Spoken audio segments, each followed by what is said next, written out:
Welcome back to America Decides. Former President Jimmy Carter will be laid to rest in his hometown of Plains, Georgia this hour.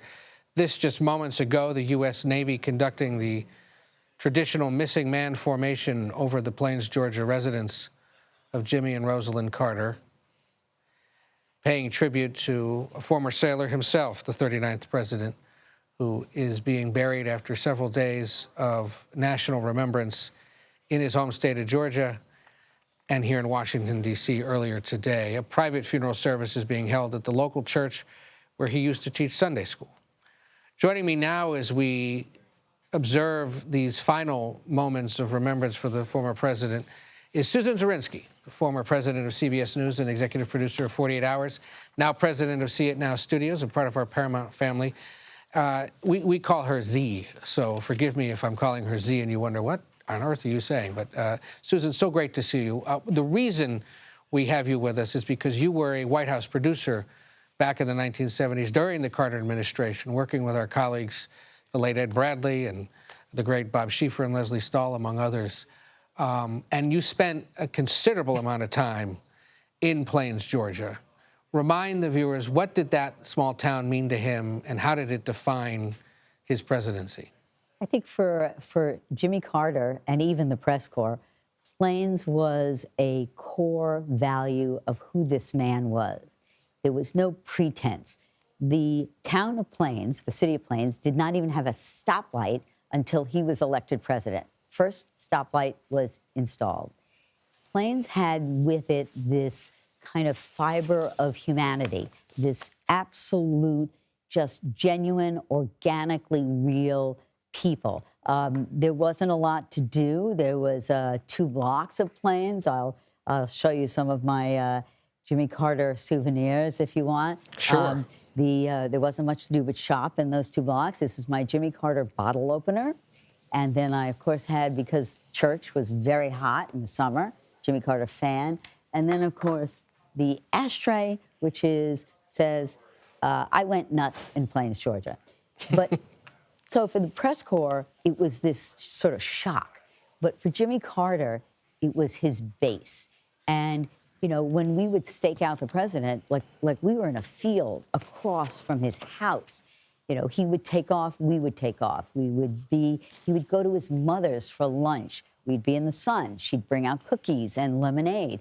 It was a sort of an island of intellectual reality for him, because there was no one who didn't know him. There was no one who didn't call him Jimmy.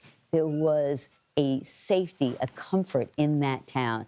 And I think even, you know, as the presidency went on, we always went back to Plains. It was his touchstone.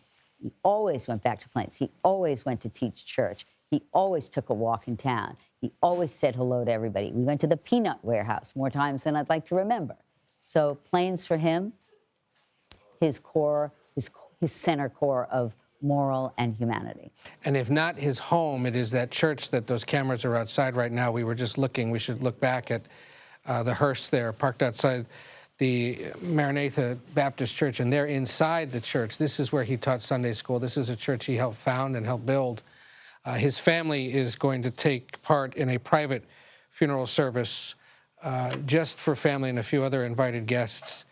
And from there, they will head over towards the Carter residence and make a stop through tiny downtown, if we can even call it that, Plains, Georgia, all 2 blocks of it or so. Indeed. Z, are you among those who had an opportunity to attend services at this church? Yes. Mostly I was standing outside in the heat. But yes, I had been in that church. As reporters do, not because you didn't want to go in, but because we wait outside. There in the fan came in handy. What was interesting, that on certain occasions, we would pull up to the church and the president was going to teach, and there were demonstrators who were outside the White House who ended up showing up outside the church, and you were like in awe. But this was the presidency. I mean, the church was just one of the foundations. It was like a second home to him and his family, quite frankly. Well, why don't we pause here for a moment and watch as they bring him into that home one last time.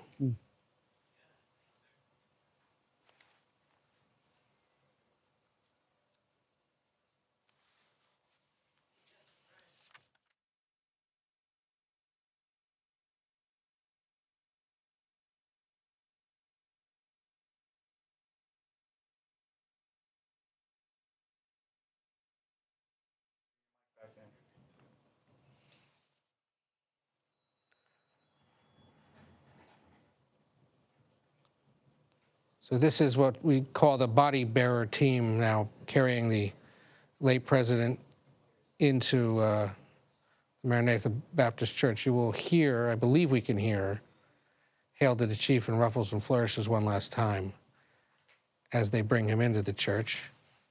His family, who has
the 39th president of the United States, Jimmy Carter, being brought inside Maranatha Baptist Church in his hometown of Plains, Georgia, one last time. And what is sort of a strikingly American scene. You know, he began his day in the rotunda of the U.S. Capitol, was carried out of there, brought to the National Cathedral, two of the most regal pieces of real estate in our nation's capital, but he gets brought home to a very simple Baptist church.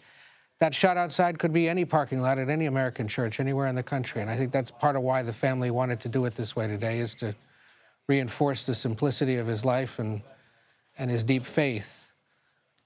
And we will hear during this ceremony from his children, who have not spoken publicly much since their father's passing, but chose to wait until this service to speak out here and at his burial a little later in Plains, Georgia, as the sun sets. Susan, this caps a big day of political intrigue that, like I said, began here in Washington, where we saw 5 American presidents, current, former, and future, all gathered together at an event that he all asked them to attend. We don't get to see that too often in American history. It was quite a scene earlier today.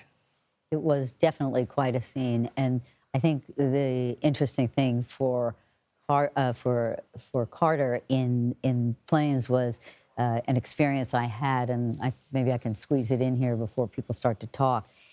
He had lost the presidency. It was days away from the inauguration. You know, the press corps was very slack in how they covered him, and we were staking him out across from his home, and just the camera crew and me, and no other network, no other folks were there, and he takes off.